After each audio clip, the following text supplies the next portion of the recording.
Hello students, स्वागत है आपका अपने YouTube channel UP board classes पर। आप पढ़ रहे हैं क्लास 9th का मैथ और हम पहुंच चुके हैं अभ्यास 1.5 पर। चलिए शुरू करते हैं। लेकिन अभ्यास को शुरू करने से पहले आपको 5 से 10 मिनट आपको समय देना होगा, क्योंकि बच्चों हमने कोई अलग से थ्योरी की क्लास नहीं करवाई है। अगर आप थ्योरी की क्लास नहीं पढ़ेंगे तो आपके लिए थोड़ी समस्या होगी।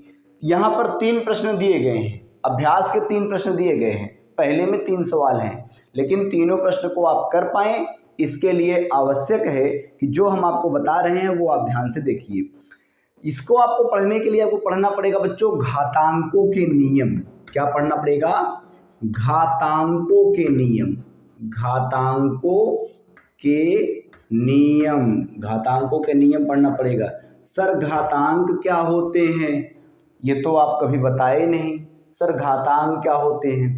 जैसे मान लीजिएगा बच्चों कहीं लिखा गया है कोई संख्या, इस प्रकार से लिखी गई है। जैसे हम लिख रहे हैं, देखो जैसे लिख दिया गया 2 गुणा में 2 गुणा में 2, इस प्रकार 3 बार लिखा गया है।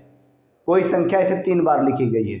2 दूना 4, 4 दूना 8। अरे 2 तिहाई 6 मत कर देना, आप बहुत जल्दी ये गलती करते हो। 2 दूना 4, 4 दूना 8 तो ठीक है, 2 दूना 4, 2 तिहाई 6 ऐसा करते हो। नहीं, 2 दूना 4 और 4 दूना 8, तो ये 8 की जगह मान लो ये लिखा गया है।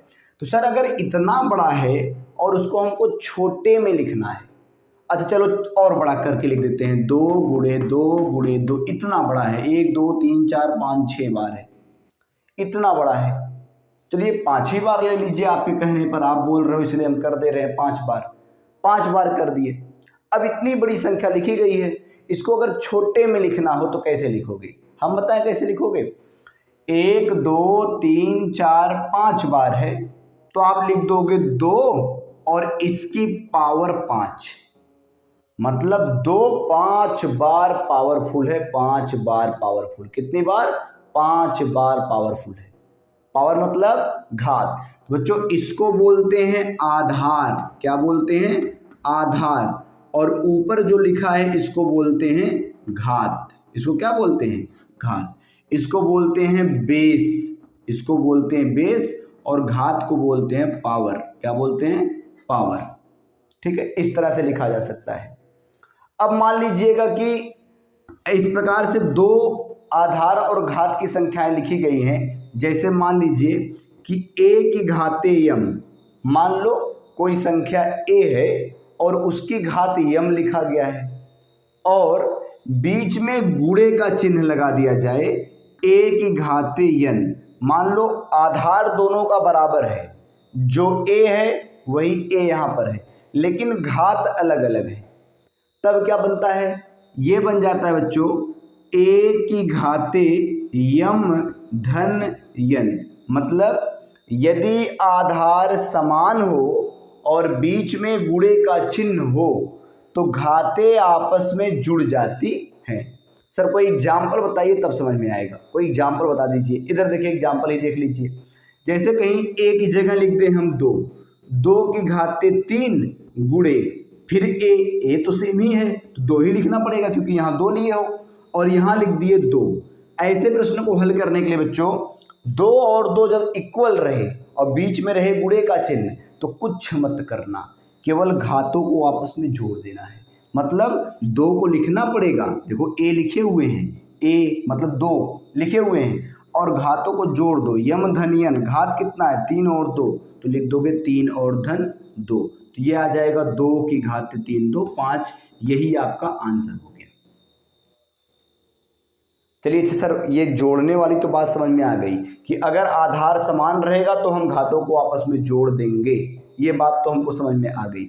अगर मान लीजिए यहाँ गुणा नहीं है, भागे है, तब? अगर भाग है तब चलिए देखते रहिए। मान लीजिए a की घाते m है और बीच में भागे का चिन्ह है और a की घात n। आधार फिर समान है, आधार फिर से समान है, बस केवल जहां गुणा था वहां पर लग गया है भाग। सर तब हम क्या करेंगे? तो इसका उत्तर आता है बच्चों a की घाते m और धन की जगह लगाओ ऋण m n। ठीक है, ये घट जाता है, घातें आपस में घट जाती हैं। जब आधार समान हो और बीच में चिन्ह हो भागे का तो घाते आपस में घट जाते हैं। सर इसका भी एक एग्जाम्पल बता देते तो बड़ा मजा आ जाता। चलिए सुनिए, जैसे मान लो लिखा है 3 के घाते 2 भागे 3 के घाते 1। मान लो 3 के घाते 1। यम का मान बच्चों बड़ा रखना पड़ेगा तभी आसानी से आप कर पाएंगे। तो ये हो जाएगा, क्या बन जाएगा सर, इसको हल करेंगे तो क्या हो जाएगा, देखो आधार बराबर है ना और बीच में क्या चिन्ह है, भाग का।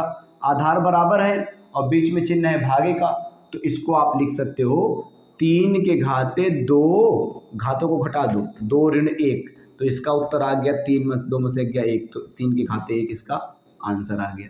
चलिए ये बात भी सर समझ में आ गई कि अगर आधार समान हो और बीच में भाग का चिन्ह हो, आधार किसे कहते हैं अभी भी तो बताए हैं, है ना। अगर आधार समान हो और बीच में भागे का चिन्ह हो तो घातों को आपस में घटा देते हैं। चलिए ठीक है। अच्छा सर घातों के रूप में लिखते कैसे हैं, घातों के रूप में लिखते कैसे, जैसे मान लीजिएगा आपको कोई संख्या दे दी जाए, यदि आपको कोई संख्या दे दी जाए, लिख दिया जाए 32, मान लो लिख दिया जाए 32 और हम बोले इनको घात के रूप में लिख के दिखाइए, ठीक है, घात के रूप में, तो हम क्या करेंगे जानते हो, पहले आप बच्चों निकाल दोगे 32 के अभाज्य गुणनखंड। क्या निकालोगे, अभाज्य गुणनखंड, जैसे एलसीएम निकालते हो ना, एलसीएम जैसा, हाँ वैसा ही बिल्कुल। अब आपको तो होश आ रहा है इसका, जैसे डंडी खींचते हैं आपका दिमाग तुरंत पकड़ लेता है एलसीएम वाली बात। तो 2 से काटोगे तो आएगा 16, क्योंकि 16 दूनी 32 होता है। 2 से काटोगे तो आएगा 8, क्योंकि 8 दूनी 16 होता है। 2 से काटोगे तो आएगा 4। अरे 2 से काटने का मतलब होता है आधा करते जाओ भाई, आधा करते जाओ। 2 से काट दिए तो आया 2, 2 से काट दिए तो आया 1। कितनी बार आया बच्चों, कितनी बार आया ये, आप बोलो कितनी बार आया, 1 2 3 4 5। तो इसका मतलब आप 32 को लिख सकते हो 2 गुणे 2 गुणे 2 गुणे 2 गुणे 2, 1 2 3 4 5, 2 दूना 4, 4 दूना 8, 8 दूना 16, 16 दूना 32। तो इसको आप ऐसे लिख सकते हो, कैसे लिख सकते हो, ऐसे। अरे यही तो था, एग्जाम्पल भी वही ले लिए थे हम पहले ही। देखो इसको लिख सकते हो 2 के घाते 5, इस तरह से आप किसी को पावर के रूप में लिख सकते हो। सर और बताइए तब समझ में आएगा, पावर वाला लिखने वाला कम से कम और बताइए 1 2। चलिए देखिए, मान लीजिएगा आपको, आपसे बोला जाए कि आप हमको लिख के दिखाइए कि 8 को हम घात के रूप में कैसे लिखें, 8 को कैसे लिखेंगे, घात के रूप में लिखना है। तो पहले आप एक काम करिए, 8 के निकाल दीजिए अभाज्य गुणनखंड, 2 चौके 8, 2 दूना में 4 और 2 एकन्ना में 2। कितनी बार गया, 1 2 3। तो 8 को आप लिख सकते हो 2 गुणा में 2 गुणा में 2, 2 दूना 4, 4 दूना 8, और इसको लिख सकते हो 2 के घाते 1 2 3, 3 बार है तो 2 के घाते 3। इसका मतलब 8 को आप लिख सकते हो 2 के घाते 3। ठीक है, किसी संख्या को घात के रूप में इसी प्रकार से लिखा जाता है। तो इनको आप देख रहे हैं, इनको देख रहे हैं। चलिए करते हैं इन्हीं लोगों पर अपना एक्सपेरिमेंट करते हैं, जितना कुछ आप सीखे हैं। अगर आप इसको नहीं ध्यान रखेंगे तो आगे जो प्रश्न सवाल आपको बताए जाएंगे उसको करने में आपको समस्या होगी। तो इसको आप दिमाग में रखिएगा, और प्रश्नों के साथ हम आराम से बताए हुए हैं, समझाएंगे तो आराम से आप कर पाएंगे। ठीक है, चलिए इसको हम मिटाते हैं और चलते हैं इन अपने प्रश्नों। चलिए बारी बारी प्रश्न को लेते हैं और स्टार्ट करते हैं। ठीक है, पहला दिया है 64 के घाते 1/2। पहला दिया है 64 के घाते 1/2। सर ये क्या है, 64 के घाते 1/2 में कैसे हम सॉल्व करें इसको, हम है ना, हम बता रहे हैं आपको। देखिए 64 के घाते 1/2 आपको सोचना पड़ेगा बच्चों। अगर घात में यहाँ पर 1/2 दिया है, आप इसको ऐसी संख्या के घात के रूप में लिखिए ताकि ये किसी का घात 2 बन जाए। मतलब कोई 2 संख्याओं का गुणा करने पर 64 बनता होगा। जैसे 4 चौके 16, 5 पचे 25, 6 छके 36, 7 सते 49, 8 अठाई 64। तो आप 64 को लिख सकते हो 8 गुणे 8, 8 अठाई 64। हमने 64 की जगह ये लिख दिया 8 अठाई 64, और घाते 1/2 को ऐसे रहने दो। सर ऐसा क्यों लिखे आप, ऐसा क्यों लिखे, हम आपको बता रहे हैं क्यों लिखे। इधर देखिएगा 8 8 कितनी बार है, 2 बार, तो लिख सकते हो 8 के घाते 2, 8 की घात में 2, और इसके पूरे के घात 1/2 है तो ऐसे रहने दो। और इस प्रकार अगर कोष्टक के बाहर घात के ऊपर घात रहता है तो इन दोनों का बच्चों गुणा हो जाता है, ये भी नियम है, साथ में याद कर लो। तो 8 के घाते हो जाएगा 2 गुणे 1/2, 2 से 2 कट गया और बचा कितना, केवल 8। यही आपका क्या बच्चों आंसर है, यही क्या आपका आंसर हो गया। चलिए अगले को पकड़ लेते हैं, अगले को पकड़ लेते हैं, दूसरे वाले को, दूसरे वाले को पकड़ो। दिया है 32, 32 के घाते 1/5, 32 की घात 1/5। सर इसका क्या करें, अरे इसका आप ना कर सको तो फिर बड़ी समस्या हो जाएगी, इसका तो अभी एग्जाम्पल ले लिए थे हम। सर 32 को क्या लिख सकते हैं, 32 को लिख सकते हैं 2 गुणा में 2 गुणा में 2 गुणा में 2 गुणा में 2, 1 2 3 4 5, 2 दूना 4, 4 दूना 8, 8 दूना 16, 16 दूना 32। और 32 को आप लिख सकते हैं ऐसे, और फिर ऊपर 1/5 है तो उसको ऐसे लिख दो। फिर देखो ये कितनी बार है बच्चों, 5 बार, तो 2 के घाते कितने, 2 के घाते 5, और बाहर क्या है गुणे में 1/5। इन दोनों का आपस में क्या हो जाएगा, गुणा, 5 और गुणा में 1/5, 5 से 5 कट गया, उत्तर क्या आया 2 के घाते 1, मतलब 2 इसका आंसर हो गया। ठीक है, और तीसरा प्रश्न बचा हुआ है 125 की घाते 1/3। चलिए इसको भी निपटा देते हैं। तीसरा दे रखा है, तीसरा वाला 125 की घाते 1/3। अच्छा तो सर हम 125 का क्या करें, चलो निकाल देते हैं ना। इधर देखो 125 को हम क्या लिख सकते हैं, 5 से काटो, क्योंकि आखिरी में 5 है तो 5 से ये आराम से कट जाएगा। 5 से काटोगे तो आएगा 25, 25 पंचे 125, और 5 से काटोगे तो 5, और 5 से काटोगे तो 1। अरे एलसीएम वाले ज़माने में चलो ना भाई, एलसीएम जैसे निकालते थे, मतलब 3 बार, 5 पचे 25 पंचे 125। इसको लिख सकते हो 5 गुणा में 5 गुणा में 5, और पूरे के घाते 1/3। फिर आगे लिख सकते हो 3 बार है ना, तो 5 के घाते 3 और ऊपर 1/3 पहले से था। इन दोनों का आपस में क्या हो जाएगा बच्चा, पहले प्रश्न से बताते आ रहे हैं, तो 5 के घाते 3 गुणा में 1/3, 3 से 3 कट गया, बचा क्या 5 के घाते 1। इसका मतलब उत्तर कितना हो गया, 5 हो गया। चलिए पहले का सब सवाल समाप्त हो गया। ठीक है, और बाकी अब जो बचा है आगे वो हम करते हैं आगे। तो पहले आप इसको नोट कर लेंगे, हम चलते हैं प्रश्न नंबर 2 पर।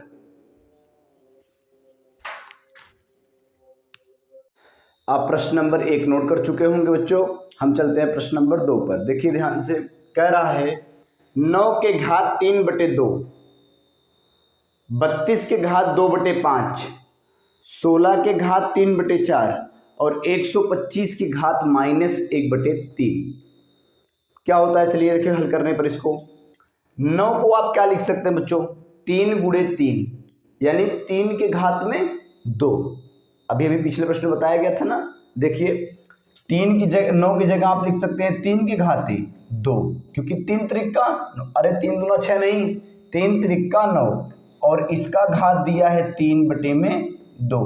बच्चों इन दोनों का आपस में क्या हो जाता है, गुणा हो जाता है। तो क्या हो जाएगा सुनो, 3 के घाते 2 गुणे 3/2, ये 2 से 2 कट गया, बचा क्या 3 के घाते 3, 3 के घाते 3, और 3 के घाते 3 का मतलब उत्तर कितना होगा, 3 का गुणा 3 बार, 3 त्रिक 9 त्रिक 27, इसका मतलब है 3 का गुणा 3 बार, कितनी बार 3 बार, 3 त्रिक 9 त्रिक 27, ये आपका आंसर होगा।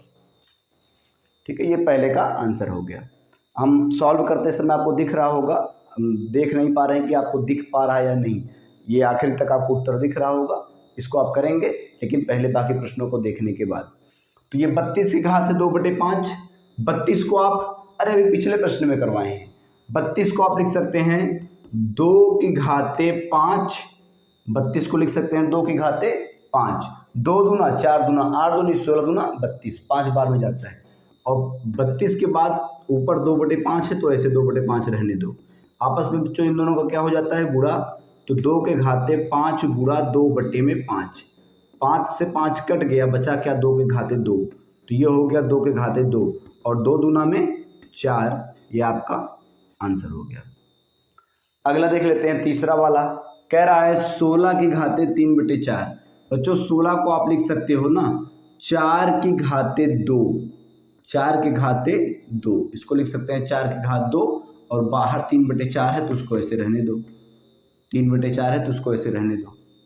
या फिर एक काम और कर सकते हैं, इसको 16 को 4 के घात के रूप में क्यों लिखे हैं, हम 2 के घात के रूप में चेक करते हैं। इधर देखो, इधर देख लो, सुनो, देखो 16 को आप ऐसे भी लिख सकते हैं, देखो 2 8 16, 2 चौके 8, 2 दूना में 4 और 2 एक्का में 2, 1 2 3 4, मतलब 4 बार 2 का जब गुणा होगा तो वो 16 बन जाएगा। तो बच्चों 16 को आप लिख सकते हो 2 के घाते 4, 2 दूना 4 दूना 8 दूनी 16, 2 के घाते 4 और पूरे के घात 3/4 है तो उसको ऐसे रहने दो।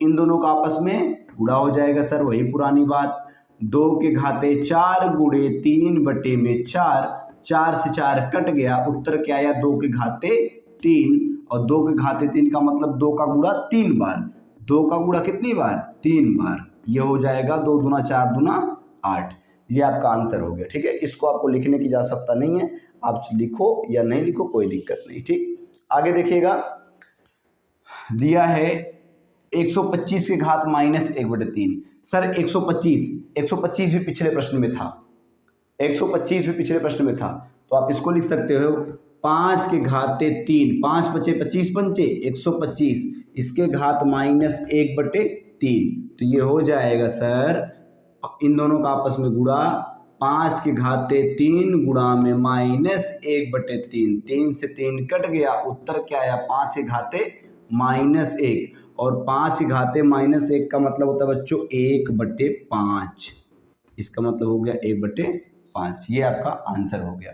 आप दूसरे के चारों प्रश्न आपके सामने हैं, प्रश्न नंबर 2 के चारों प्रश्न आपके सामने हैं, आप चारों प्रश्नों को आराम से नोट कर लेंगे और हम लोग चलते हैं प्रश्न नंबर 3 पर। चलिए बच्चों, दूसरे के बाद सवाल नंबर 3 और ये अभ्यास का आखिरी प्रश्न होगा। ठीक है, जो नई किताब आपकी है उसमें ये आखिरी प्रश्न होगा। यदि पुरानी किताब आपके पास है तो प्रश्न एक्स्ट्रा हो तो आप कमेंट कर दीजिएगा। ठीक है, आगे देखिएगा, तीसरा कह रहा है सरल कीजिए। बच्चों अगर आप शुरुआत के केवल 10 मिनट क्लास को ठीक से देखे हैं तो इन प्रश्नों को सरल करना आसान है। इसीलिए अगर यदि शुरुआत के 10 मिनट नहीं देखे हैं, हमने आपको अलग से कोई थ्योरी क्लास नहीं कराई है, तो शुरुआत के वीडियो को 10 मिनट अगर आप ठीक से देखेंगे तो आप इन प्रश्नों को कर पाएंगे। चलिए इधर देखते हैं, कह रहा है 2 के घाते 2/3 गुणे, यहाँ कुछ नहीं है तो यहाँ पॉइंट दिया है गुणे में है, 2 के घाते 1/5। अच्छा, इनको बोलते हैं आधार, क्या बोलते हैं आधार, और जब आधार समान हो तो और बीच में गुणे का चिन्ह हो, जब आधार ऐसे आपको बताया गया है ना, a के घाते m गुणे a के घाते n, मतलब अगर आधार समान हो तो घाते आपस में जुड़ जाती हैं, ये हो जाता है a के घाते m धन n, यानी घातों को आपस में जोड़ दो और आधार एक बार लिख दो, तो ये आगे हो जाएगा, क्या हो जाएगा, आधार एक बार लिख दो और घातों को जोड़ दो, मतलब 2/3 धन 1/5। देखिए जोड़ दिया हमने, घातों को जोड़ दिया, इन दोनों घातों को जोड़ दो, आधार यही नीचे लिख दिए, ये घातों को आपस में जोड़ दिया गया। सर जोड़ के दिखाइए, जोड़ना तो पड़ेगा भाई, एक काम करते ना, इन दोनों को अलग से जोड़ लेते हैं, 2/3 धन 1/5, 5 तिहाई 15 एलसीएम हो गया, 3 बचे और 5 दूना 10 धन 5 तिहाई 15 और 3 एकम 3, तो ये 10 3 13/15, तो ये हो जाएगा 2 के घाते 13/15, यही आपका आंसर है। ठीक है, 2 के घाते 13/15 ये आपका आंसर है। देख लीजिएगा इसको। अब इस प्रश्न को देखते हैं, इसके लिए क्या करें सर, इसके लिए क्या करें, यहाँ देखिएगा, आप चाहो बच्चों तो इसको ऊपर ले लो, इनको ऊपर ले जाइए, इसमें कुछ करना ही नहीं है, ये हो जाएगा 1/3, इसको अगर ऊपर लेके जाते हैं तो सीधे सीधे सुनिए 3 की घात माइनस में हो जाएगा, 3 की घात -3 और ऊपर जो सार्थक, सर 1 कहाँ गया, 1 में इसका गुणा हो गया, 3 एकम 3, 1 से गुणा करने से कोई फर्क नहीं पड़ता तो ऐसे लिख दिया गया। इसको जब ऊपर किसी को आधार मतलब नीचे से हर से ऊपर लेके जाते हैं तो उसका घात माइनस हो जाता है। तो ये देखिएगा आगे क्या हो जाएगा, 7 त्रिक 21, 3 के घात माइनस 21, यही आपका आंसर है। ठीक है, आगे देखिएगा क्या दिया गया है, आधार तो बराबर है, 11 है 11 है, 1/2 है 1/4, लेकिन घाते अलग अलग हैं। तो ध्यान रखिए, जब आधार समान हो और बीच में गुणा हो तो घाते जुड़ जाती हैं, और आधार समान हो और बीच में बटा हो यानी भाग हो तो घाते आपस में घट जाती हैं। मतलब ऐसे बताया गया था आपको ना, a की घाते m और भागे a की घाते n। बच्चों अगर बीच में भागे हो और आधार समान हो तो ये बन जाता है a के घाते m ऋण n, मतलब घातों को आपस में घटा दो और आधार को एक बार लिखे रहने दो। ऐसे इसको कर दो, ये हो जाएगा 11 के घाते 1/2 और इसको ऊपर ले जाएंगे तो हो जाएगा ऋण 1/4। घाते आपस में देखो घट गई, ये घाते थी ना तो ये आपस में घट गई, बाकी 11 ऐसे रहने दिए। इसे देखो a के घात m भागे a के घाते n बराबर a के घाते m ऋण n, ऐसे ही a के घाते m ऋण n। आगे देखो 11 के घाते, सर कितना आएगा इसका मान, 1/2 में से 1/4 जाएगा, तो करके देख लो, 1/2 ऋण 1/4, एलसीएम आएगा इसका 4, 2 दूना 4 और ऋण 4 एकम 4, 2 में से 1 गया 1/4, तो 11 की घाते 1/4, ये आपका आंसर हो गया 11 की घाते 1/4। ये हो गया तीसरा आंसर। और अब हम देख लेते हैं चौथा वाला। यहाँ क्या दिया बच्चों, दिया है 7 की घाते 1/2 और गुणे 8 की घाते 1/2। बताओ क्या आधार समान है, नहीं है ना। क्या आधार समान है, नहीं है। जब आधार समान नहीं है लेकिन घात समान है, आधार समान है नहीं है लेकिन घात समान है, तो हम क्या कर सकते हैं सर, तो आप एक काम करिए, सीधे सीधे इनका गुणा करिए, 7 8 56 और 56 की घाते 1/2, यही आपका आंसर है। कोई दिक्कत नहीं है, इसको आपस में गुणा कर सकते हैं अगर घात आपस में बराबर है तो। ये था तीसरा प्रश्न और आखिरी प्रश्न। इसी प्रश्न के साथ आपका अभ्यास समाप्त होता है। यदि आपको वीडियो अच्छी लगी हो तो निश्चित रूप से लाइक शेयर सब्सक्राइब कीजिए और अपने दोस्तों के पास इसको शेयर कीजिए, जिससे आपको भी इसका लाभ मिले और आपके दोस्तों को भी इसका प्रश्न का लाभ मिल सके। और यहाँ पर आपको इस चैनल पर आपको फिजिक्स केमिस्ट्री मैथ बायो इन सब की क्लासेस मिल जाएंगी। धीरे धीरे आपको प्लेलिस्ट में वो ऐड हो जाएंगी। आप भी प्लेलिस्ट में बन जाइए, आपके लिए सुविधाजनक रूप से सारे वीडियोस मिलते रहेंगे।